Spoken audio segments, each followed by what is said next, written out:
नमस्कार जय जगन्नाथ मु मिथुन स्वागत करुच्ची तत्वमयी चैनल को आपण मान विगत दिन में आम बहुत जिनस विषय कथा जाए शास्त्र ज्ञान उपर धर्मर प्रचार केमती हम आउ गुणीगारेडी पछ एपिसोड आम कथा गुणीगारेडी विषय तो बर्तमान आम गोटे बहुत गुरुत्वपूर्ण टपिक कथा जाऊे बर्तमान दैनंदिन जीवन में बहुत चली मुझे देखी लोक मान शरीर में ठाकुर लगते कि से विषय में आम आज कथा हाँ कारण मुझे अनुभव कर धाड़ी लाइन रे ठिया माने ठाकुर ठार हुकुम पाइबापी कारण समस्ते दुख पड़े ठाकुर पाखु ही जाती तेणु मुझे लाइन ठिया तार अनुभूति निजे देखी पाई तेणु मुझे मो सहित आमर प्रिय गुरु भाई अच्छा मु स्वागत करुच्ची गुरु भाई प्रणाम प्रणाम सर आपण को तत्वमयी चैनल को स्वागत करुचु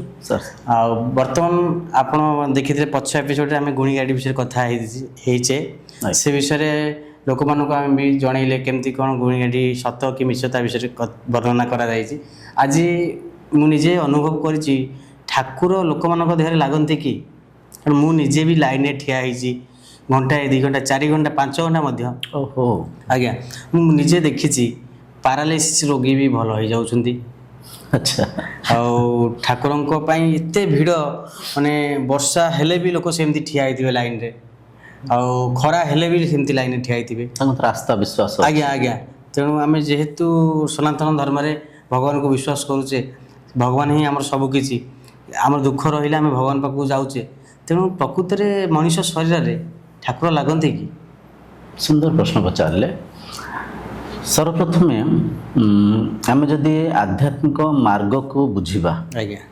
आध्यात्मिक मार्ग संपूर्ण आस्था विश्वास पर निर्भर अच्छे आज्ञा आज्ञा संपूर्ण आस्था विश्वास पर निर्भर अच्छे अच्छा आजिर समाज को जदि आम देखा आजिर समाज को आधुनिक समाज को अधिकांश लोक ठाकुर कौन तर्जमा कर न थांती अच्छा माने जेमती कि आम पाखे शास्त्र अच्छी आज्ञा आम पाखे वेद अच्छी आज्ञा आम पाखे भगवद गीता अच्छी आज्ञा शास्त्र है प्रमाण शास्त्र रे स्पष्ट भाव में सब कथा लिखाई आज्ञा भाविनियंतु आपण संविधान कथा किसी जानापी चाहते संविधान बही के पढ़ी पारे गूगल रे भी बहुत सारा कथा अच्छी ताकू भी आप तर्जमा कर पढ़ले संविधान विषय जानीपारे सेमती ईश्वर विषय में आम माँ बापा जो प्रकार शिखई समाज रे जो प्रकार कार्य सब होमें देखुचे से सब जिनस को लेकरी से दृष्टिकोण रे आम ठाकुर को मानिचे आज्ञा अच्छा से माने ये कहार तात्पर्य संपूर्ण आस्था विश्वास रे ईश्वर निर्भर अच्छा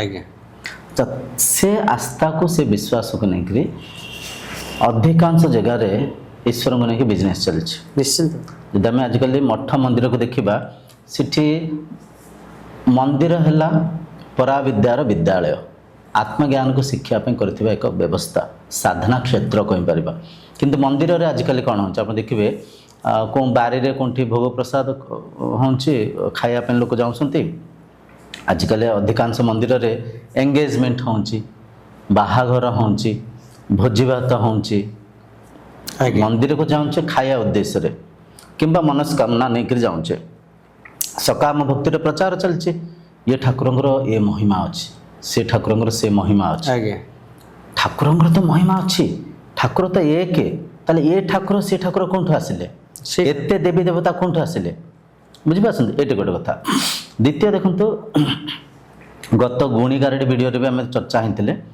जिते आमको देह को किसी रोगमुंड हो कि रोग व्याधि होमें कौन करचे चिकित्सा आम हॉस्पिटल जाऊँचे डॉक्टर को सहारा नौचे सेमती जो मानसिक दुर्बलता हो घरे विशृंखल हो अशांति घटुची से समय आम पंडितों सहारा शास्त्री सहारा ईश्वर सहारा नहीं स्वाभाविक यहाँ कहीं आम जाचे ठाकुर हेले सर्वशक्तिमान सर्वश्रेष्ठ सर्व उच्च आजिकल टीवी सीरियल आम बहुत सारा कथा देखीचे टीवी ठाकुर आसी कौन बर देले हाथ सुना बाहर पड़ा कौटी किए मृत्यु हो जाए हिरोइन नाचिले दीप जलीगला जीवन दान फूलटा पड़गला से आउ थे जीवन दान पाइले कौनटा आम देखुचे से वर्षा तांडव नृत्य कर मृत शरीर भी जीवित ही ଆଉ ଏସବୁ ଜିନିଷକୁ ଦେଖିକିରି ଆମ ମନରେ ଗୋଟେ ଅଜାଣତରେ ବିଶ୍ୱାସ ଆସକ୍ତି ଆସୁଛି ଠାକୁର ସବୁକିଛି କରିପାରିବେ,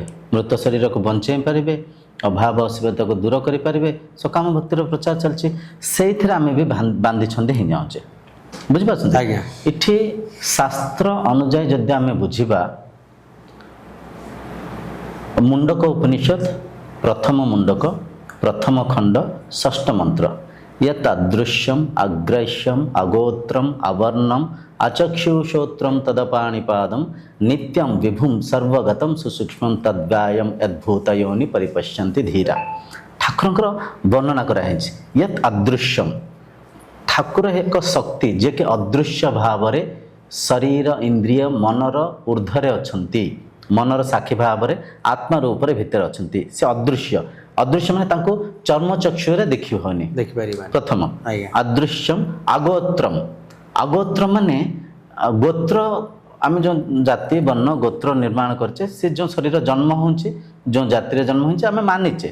ଆଜ୍ଞା ଗୁରୁଜୀ, ମୋର ଏଇଠି ଆପଣ ଗୋଟେ କ୍ଷମା କରିବେ, ଆଜ୍ଞା ଜାତି ଯେଉଁ ଅଛି ଆମର 4ଟି ଜାତି ଆମର, ସେ ଯେଉଁ ଯେମିତିକି ଆମର କ୍ଷତ୍ରିୟ, ଆମେ କଥା ହବ ତାପରେ ସେଟା ଅଲଗା ଟପିକ ହେଇଯିବ। ଆମେ କାହିଁକି ନା ଏଇ ଜାତିବାଦ ମିଛ ମିଛ ମିଛ, ଏଟା ମିଛ, ଜାତିବାଦ ନାହିଁ। ମଣିଷ ଜାତି ଗୋଟେ, ମଣିଷ ଜାତି ଗୋଟାଏ, ଆଜ୍ଞା। ଏଟା ସତ୍ୟ, ଶାସ୍ତ୍ରରେ ଅଛି, ଲିଖିତ ଅଛି। ଆଚ୍ଛା। ଆମେ ଠିକ ଅଛି, କଥା ହବା, ପରେ ଆମେ ଆଉ କଥା ଥରେ କଥା ହବା। ଜାତି ବର୍ଣ୍ଣ ଅନ୍ଧବିଶ୍ୱାସ, ଆଜ୍ଞା। ଗୁଣ ଧର୍ମରେ ମଣିଷ ସମାଜକୁ ଚିହ୍ନିବା ପାଇଁ ଆମେ ଏକ ବ୍ୟବସ୍ଥା ନିର୍ମାଣ କରୁଛୁ। ଗୁଣରେ ଧର୍ମରେ ମନର ସତ୍ଵ ରଜ ତମ ଗୁଣ, ଗୁଣକୁ ନେଇକିରି ଆମେ ଭେଦ କରିଛେ, ଆଉ କର୍ମକୁ ନେଇକି ଗୁଣ କର୍ମ, କର୍ମ ମାନେ ଜଣେ ବ୍ୟକ୍ତି କାଠ କାମ କରୁଛନ୍ତି, ସେ ସମୂହକୁ ଚିହ୍ନିବା ନା ନାଇଁ? ଗୋଟେ ନାଁ ଦିଆଯାଇଛି ବଢେଇ, ସେ ନାଁ କିଏ ଦେଇଛନ୍ତି? ଆମେ ହିଁ ଦେଇଛେ, ଆମେ ନିର୍ମାଣ କରୁଛେ। କୋଉଠି ଠାକୁର କିଛି ସୃଷ୍ଟି କରି ପଠେଇ ନାହାନ୍ତି, ଏମିତି ତ ଠାକୁର ଆମ ବାହାରେ ନାହାନ୍ତି, ଆମ ଭିତରେ ଆମ ସାଙ୍ଗରେ ଅଛନ୍ତି। ମୂଳ କଥା ଉପରକୁ ଆମେ ଯାଉଛେ, ଠିକ ଅଛି, କଥା ଆଉ କୁଆଡେ ପଳେଇବ, ଆମେ ମେନ୍ ଟପିକ ଉପରେ ରହିବା। ଆଚ୍ଛା, ଆସ୍ଥା ବିଶ୍ୱାସରେ ଆମେ ଠାକୁରଙ୍କୁ ମାନିଛେ, ଗ୍ରନ୍ଥ ହରିକା ପଢିନେ। ଆଚ୍ଛା ଦେଖନ୍ତୁ, ମୂଳ କଥାକୁ ଆମେ ଯଦି ବୁଝିବା, ଆମର ଯେଉଁ ବୈଦିକ ପରମ୍ପରା ଥିଲା, ଟିକେ ପୂର୍ବରୁ ଆପଣ କହିଲେ ସନାତନ ଧର୍ମ, ସନାତନ ଧର୍ମ ନୁହଁ, ପ୍ରତି ଧର୍ମରେ ଏସବୁ ଜିନିଷ ଚାଲିଛି। ଗୁଣି ଗାରେଡ଼ି ଠାକୁର, ତାପରେ ଯେଉଁ ବାବା ମାନେ କିଛି ଲୋକଙ୍କୁ ଆଡ଼ୁ ସାଡ଼ୁ ଭଣ୍ଡିବା ଠକିବା, ସବୁ ଧର୍ମରେ ଚାଲିଛି। ଏମିତି ତ ଦେଖିବାକୁ ଗଲେ ଧର୍ମ ଏକକୁ ଆମେ ଯେଉଁ କାଟି ବାଣ୍ଟିକରି ମାନିଛେ, ସବୁ ଧର୍ମରେ ଚାଲିଛି। ଦେଖନ୍ତୁ, ଯେତେବେଳେ ଜଣେ ବ୍ୟକ୍ତି ଭିତରେ ବିଫଳତା ବାରମ୍ବାର ମିଳେ, ହସ୍ପିଟାଲ କଥାକୁ ନେଇକି ଆପଣ ଯେଉଁ ଯେଉଁ ଠାକୁର ନାଗନ୍ତି କଥା କହିଲେ, କିଛି ଲୋକ ଏମିତି ଥାଆନ୍ତି, ତାଙ୍କୁ ଟିକେ ଅଭାବ ଅସୁବିଧାରେ ଥାଆନ୍ତି, ଧନର ଏତେ ସଶକ୍ତତା ନଥାଏ, ରୋଗମୁକ୍ତ ହେବା ପାଇଁ ହସ୍ପିଟାଲରେ ଖର୍ଚ୍ଚ କରିପାରିନଥାନ୍ତି, ସେମାନେ ଟିକେ ସାହାଯ୍ୟ ଖୋଜୁଥାନ୍ତି। ହସ୍ପିଟାଲରେ ବହୁତ ଖର୍ଚ୍ଚ କଲା ପରେ ବି ଆସୁ। ନାଇଁ ଶୁଣନ୍ତୁ, ସେ କଥା ନାଇଁ, ଶୁଣନ୍ତୁ, ଧୀରେ ଧୀରେ ଯିବା ଆମେ, ଧୀରେ ଧୀରେ। ପ୍ରଥମ କ୍ୟାଟେଗୋରୀ ଲୋକ ସିଏ ଯିଏକି ପଇସା ସମ୍ବଳତା ନାହିଁ, ଖର୍ଚ୍ଚ କରିପାରି ନାହାନ୍ତି, ଆଶା କୋଉଠି ନାହିଁ। ସିଏ ଦେଖିଲେ ଏଇଠି ଯଦି ଫୁଲ ପାଦୁକ ଧଣ୍ଡା ଭଗବାନ ଏହାକୁ ପାଇକିରି ଯଦି ଆମେ ଭଲ ହେଇଯିବା, ଠାକୁର ହୁକୁମ କରୁଛନ୍ତି, ଠାକୁର ନାଗୁଛନ୍ତି, ଟିକେ ବେଲପତ୍ର ଦେଇଦେଲେ, ଗୋଟେ ଫୁଲଟେ ଦେଇଦେଲେ, ଗୋଟେ କ'ଣ ରୁଦ୍ରାକ୍ଷ ଦେଇଦେଲେ, ଡଉଁରିଆ ଦେଇଦେଲେ, ତା ମାଧ୍ୟମରେ ଯଦି ଭଲ ହେଇଯିବା, ଭଲ କଥା, ଆସ୍ଥା ନେଇକରି ଏମାନେ ଯାଉଛନ୍ତି। ଆଚ୍ଛା, ଆଉ କିଛି ଲୋକ ଦୁନିଆ ହସ୍ପିଟାଲରେ ଦେଖେଇକିରି, ଦୁନିଆ ଆଡ଼େ ସବୁ ଚିକିତ୍ସା କରେଇକିରି ଅନ୍ତିମ ଷ୍ଟେଜରେ ଅଛନ୍ତି, କିଛି କରିହେଉନି। ବୁଝିପାରୁଛନ୍ତି? କ୍ୟାନ୍ସର ଲାଷ୍ଟ ଷ୍ଟେଜରେ ଅଛି, ଯେଉଁ କହିଲେ ଫାଇଲେରିଆ, ପାରାଲିସିସ୍, ଆଉ ଗୋଡ଼ କିଛି ହେଉନି, ଅନେକ ହସ୍ପିଟାଲରେ ଦେଖେଇଲେ, ସେତେବେଳେ ବି ତାଙ୍କ ଭିତରେ ଗୋଟେ ଆସ୍ଥା ଥାଏ, ଗୋଟେ ବ୍ୟାକୁଳତା ଥାଏ, କାଳେ ଠାକୁରଙ୍କୁ ଦେଖିଲେ ଭଲ ହେଇଯିବେ କି? ଅନେକ ଲୋକ ଯାଉଛନ୍ତି। ଛତୁଣ୍ଡେ ଛେଳି କୁକୁର ଗପ ଶୁଣିଛନ୍ତି? ଯଦି 6 ଜଣ ବ୍ୟକ୍ତି ଗୋଟେ ଛେଳିକୁ କୁକୁର କହିବେ, ଆଉ ଜଣେ ବି ତା କୁକୁର ଭାବି ଦେଇଥାନ୍ତି, ମାନେ ମାନସିକ ସ୍ତର, ଆମର ଯେଉଁ ମନର ବୃତ୍ତି ଥାଏ, ଚିନ୍ତାଧାରା ସେଇପରିକା ଥାଏ। ତ ସେ ଦୃଷ୍ଟିକୋଣରେ ବି ଯେ ଲୋକ ଅନେକ ଆଡ଼କୁ ବୁଲେଇ ବାଲେଇକିରି କୋଉଠି କିଛି ଭଲ ହେଲାନି, ସିଏ ବି ଠାକୁରଙ୍କ ସାହାରା ନେଇଥାନ୍ତି। ଆଚ୍ଛା, ଏ ଯେଉଁ ହୁକୁମ କଥା କହିଲେ, ଆପଣ ବି ନିଜେ ଅଙ୍ଗେ ନିଭେଇଛନ୍ତି, ଆପଣ କହୁଛନ୍ତି ଆପଣ ତ 4 ଘଣ୍ଟା 5 ଘଣ୍ଟା। ଆଚ୍ଛା, ମୋତେ ମୋର କିଛି ପ୍ରଶ୍ନ ରହିବ ଆପଣଙ୍କୁ, ପ୍ରଶ୍ନକୁ ଆନାଲାଇସିସ୍ କଲେ ଆମେ ସତ୍ୟ ପାଖରେ ପହଞ୍ଚିପାରିବା। ଯେତେବେଳେ ଆପଣ ଯାଆନ୍ତି ଯାହାଙ୍କୁ ଠାକୁର ନାଗିଛନ୍ତି ତାଙ୍କ ପାଖକୁ, ସେଠି ଠିକ୍ ସେ ବିଧି ବିଧାନକୁ କୁହନ୍ତୁ, ସେଠି ପ୍ରୋସିଜର କ'ଣ ଥାଏ, ସେଠି ସେ କଥା ଟିକେ ମୋତେ ବ୍ୟାଖ୍ୟା କରି କୁହନ୍ତୁ। ସେଠି ଟିକେଟ୍ କରାଯାଏ। ଆଗ ଟିକେଟ୍ କରାଯାଏ ମାନେ କିଛି ପଇସା ନେଇକରି ଟିକେଟ୍ ଦିଅନ୍ତି। ହଁ ପଇସା ନିଅନ୍ତି, ନହେଲେ ସେଠି ଗଲେ ବି ପଇସା ସେଠି ଦେବ। ଯେତେବେଳେ ପହଞ୍ଚିବ ସେ ଜାଗାରେ ପଇସା ପହଞ୍ଚିବ, ଓକେ ପଇସା ଦିଆଯାଏ। ଲାଇନରେ ଠିଆ ହେବେ ସମସ୍ତେ। ଆଜ୍ଞା ଆଉ ସେଇଠି ବି ହେଇଛି କିଏ ତାଙ୍କ ଚିହ୍ନା ପରିଚୟ ଥିବେ ତ ତାଙ୍କୁ ଆଗରେ ବି ଛାଡ଼ି ଦିଅନ୍ତି। ଏମିତି ବି ହେଇଛି, ମୁଁ ନିଜେ ଦେଖିଛି। ନାଇଁ ଠିକ କଥା, ସେ ତ ସବୁ କ୍ଷେତ୍ରରେ ଜିନିଷ ଆମେ ହୁଏ। 3-4 ଘଣ୍ଟା ମୁଁ ବି ଲାଇନରେ ନିଜେ ଠିଆ ହେଇଛି। ସେ ଠାକୁରଙ୍କ ପାଖରେ ଯେତେବେଳେ ପହଞ୍ଚିଲେ ସେଠି ମୋତେ କୁହନ୍ତୁ, ସେ ଠାକୁରଙ୍କର କ'ଣ ସବୁ ଲକ୍ଷଣ ଦେଖିଲେ? ସେ ମଣିଷ ପରିକା ନା ତାଙ୍କର କିଛି ଉଡୁଥିବା କିଛି ଅଲଗା କିଛି ତାଙ୍କର? ନାଇଁ, ଜଣେ ମଣିଷ ତ ସେ ଯେମିତି ଠାକୁର ଲାଗିଲେ, ସପୋଜ ମା ଲାଗିଛନ୍ତି ତ ମାଙ୍କର ଭଳି ଯେଉଁ ସିନ୍ଦୁର ଟୋପା ଲଗେଇବା ଇଏ କରିବା, ତ ଏଇଭଳି ତାଙ୍କର ଥାଏ ଚେହେରା। ଯେମିତି ଦେଖିଲା ନିଜକୁ ଟିକେ ଭୟ ଫିଲ୍ ହୁଏ। ତାଙ୍କର ଟିକେ ବେଶ ହିଁ ଥାନ୍ତି ଆଉ କ'ଣ, ସେଇଭଳି ଥାଏ, କଣ୍ଠରେ ଟିକେ ବ୍ୟଗ୍ରତା ଥାଏ। ଆଜ୍ଞା, ତେଣୁ ସିଏ ଗୋଟେ ବେତ ଧରିଥାନ୍ତି।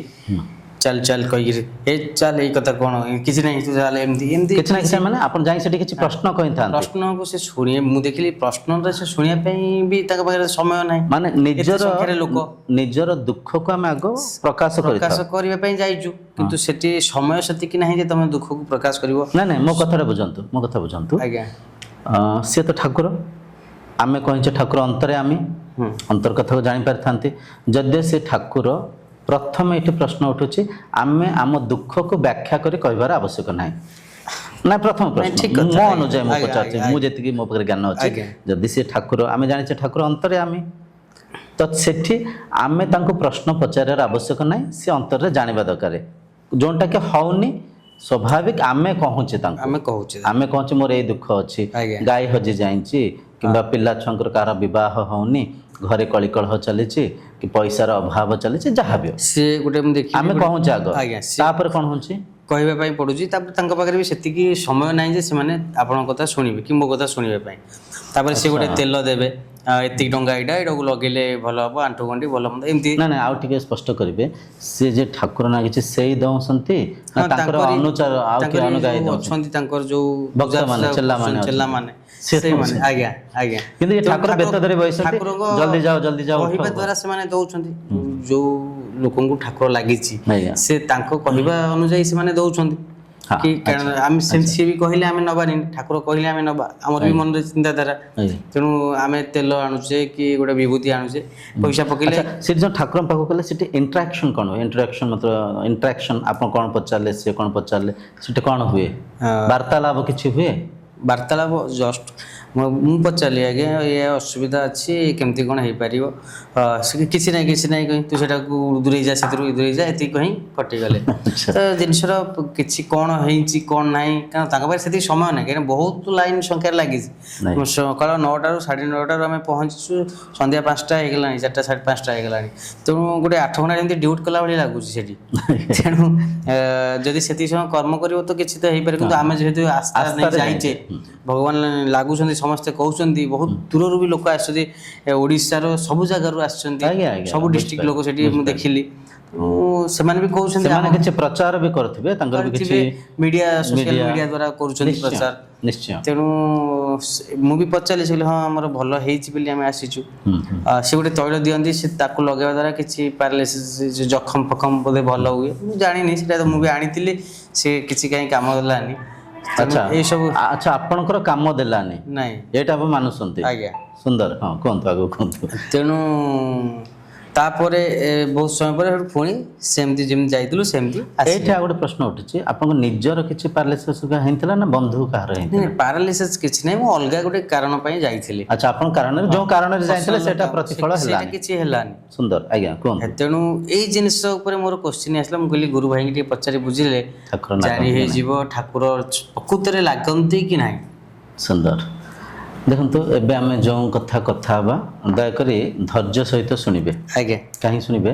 ସତ୍ୟ ବହୁତ କଠୋର, ବହୁତ କଟୁ ଥାଏ। ଆଜ୍ଞା, ବୁଝିପାରୁଛନ୍ତି? ସତ୍ୟକୁ ସହନ କରିବାର ଶକ୍ତି ବି ରଖିବାକୁ ପଡ଼ିବ। ଆଜ୍ଞା।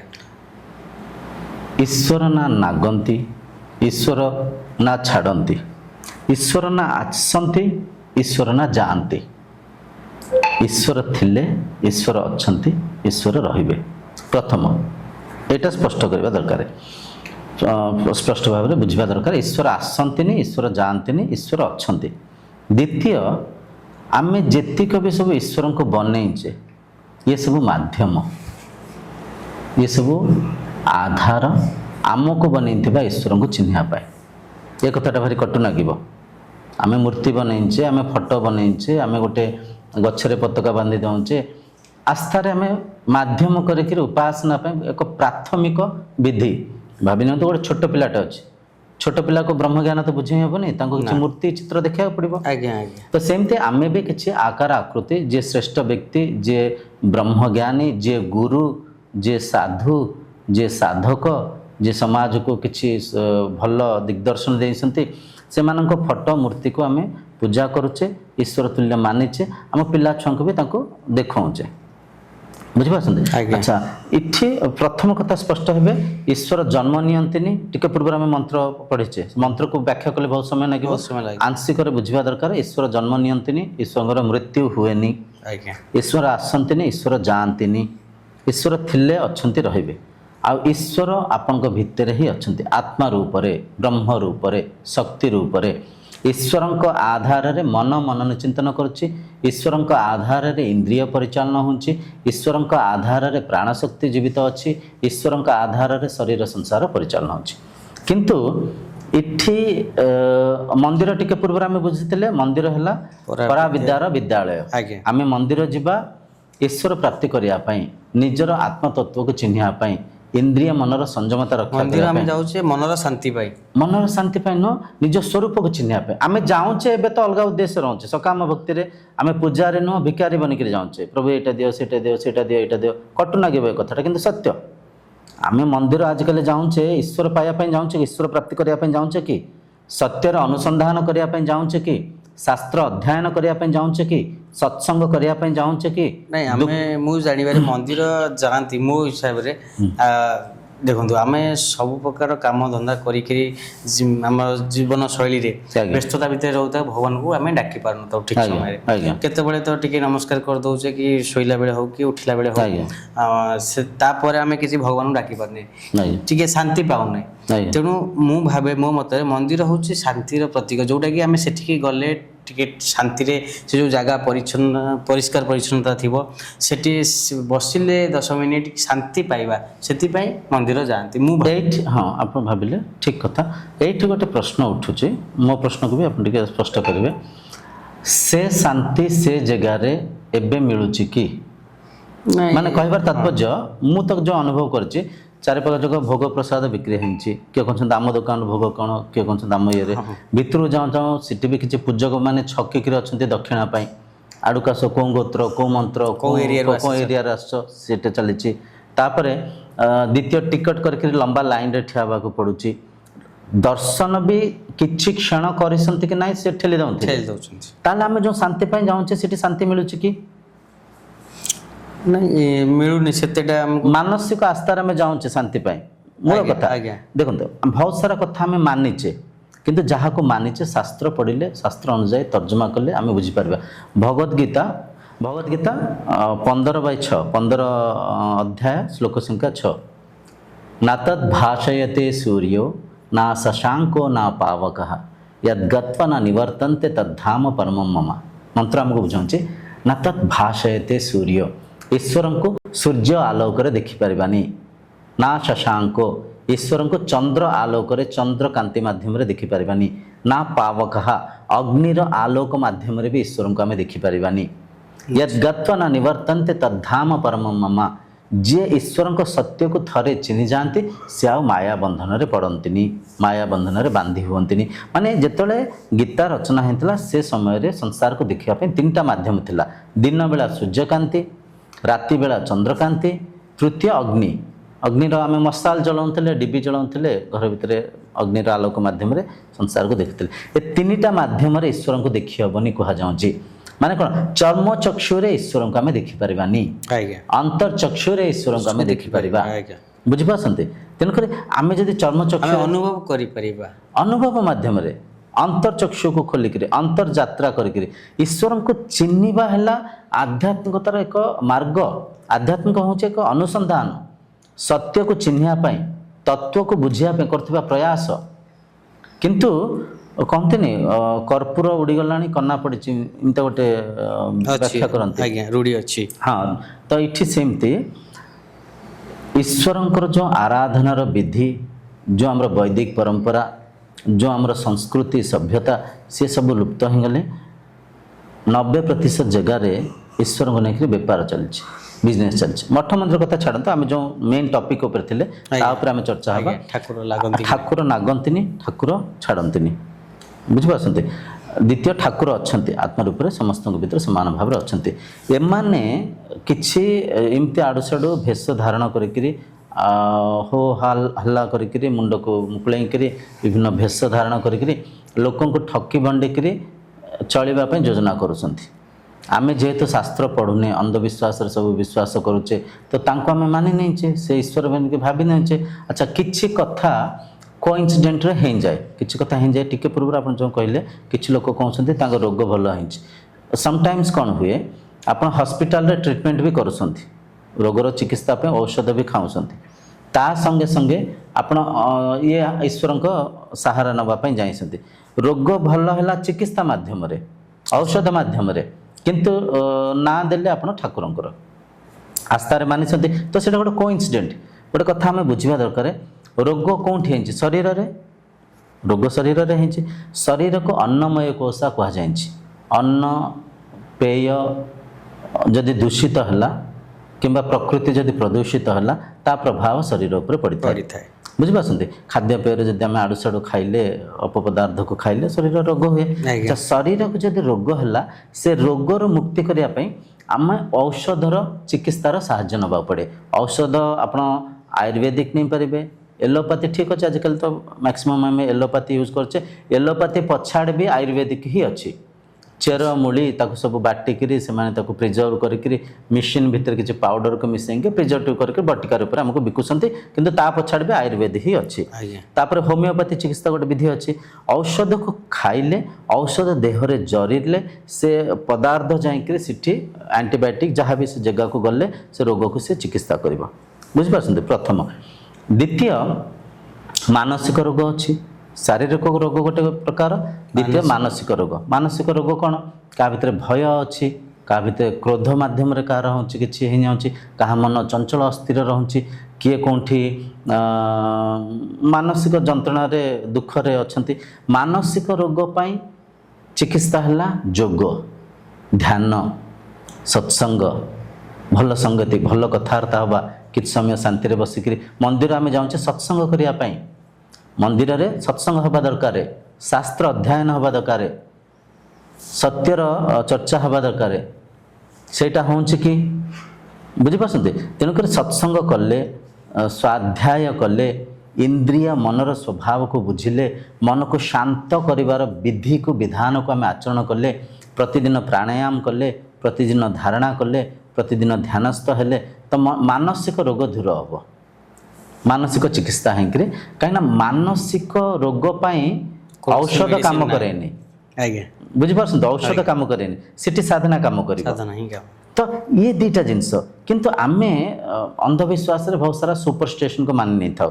ତା କାରଣ ଆମ ଭିତରେ ବି କିଛି ଲୋଭ ଥାଏ, କମ୍ ପଇସାରେ ଚିକିତ୍ସା ହେଇଯିବ, ସେ ଚେରମୂଳି ଖାଇକିରି, ଫୁଲ ପାଦୁକ ଖାଇକିରି ଦେହ ଭଲ ହେଇଯିବ। କି କିଛି ଲୋକ ଆସ୍ଥା ବିଶ୍ୱାସରେ ବି ମାନିଥାନ୍ତି, ଏତେ ଜାଗା ବୁଲିଲୁ କାଳେ ଠାକୁରଙ୍କ ଜାଗାରେ ହେଇଯିବ।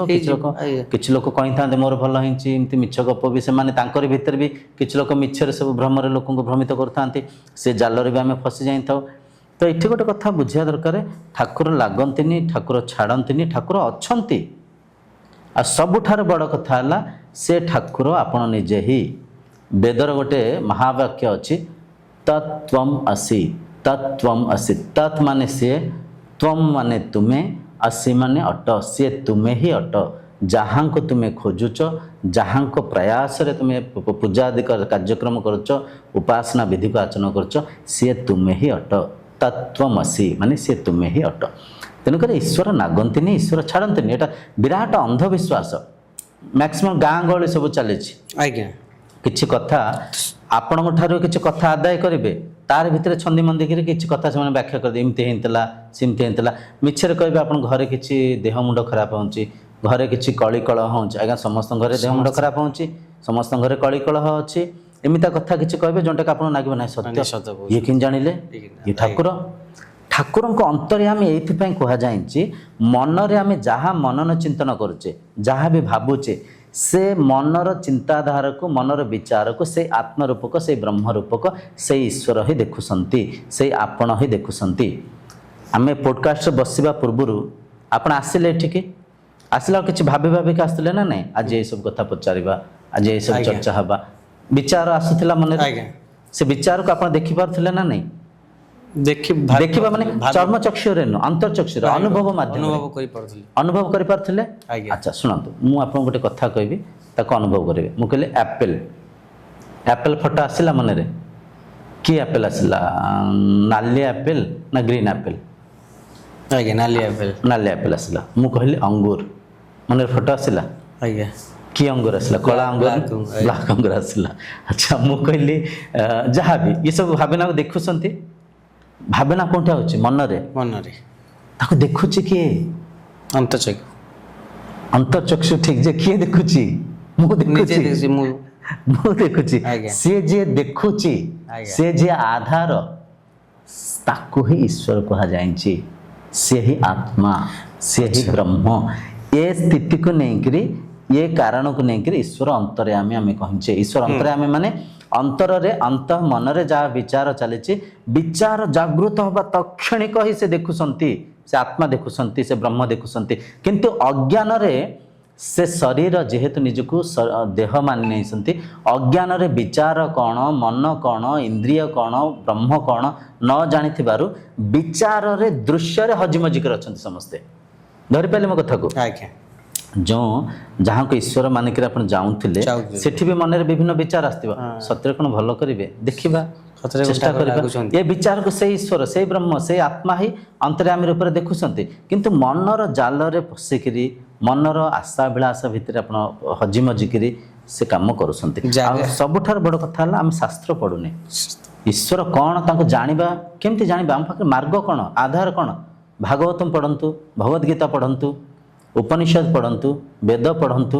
ଆଜିକାଲି ବହୁତ ସହଜରେ ଆପଣ ଚାଟ୍ ଜିପିଟିରେ ପଢ଼ିପାରିବେ ଅଦ୍ୱୈତ ବେଦାନ୍ତକୁ ବହୁତ ଇଜିଲି ସବୁ କଥା ପଢ଼ିପାରିବେ କିନ୍ତୁ ଆମେ ତାକୁ ପଢ଼ୁନେ ଶାସ୍ତ୍ର ଜ୍ଞାନ ନଥିବାରୁ ଭାବି ନିଅନ୍ତୁ ଆପଣ କିଛି ଅପରାଧ କରିଛନ୍ତି ଓକିଲଙ୍କ ପାଖକୁ ଯାଇଛନ୍ତି ଯଦି ଓକିଲାତିରେ ଆପଣଙ୍କର କିଛି ଜ୍ଞାନ ଥିବ ଆପଣ ଗୋଟେ ସହଜ ବିଧିରେ ପଚାରି ପାରିବେ କିମ୍ବା ଆପଣଙ୍କୁ କେହି ଅଧିକ ଠକି ପାରିବେନି।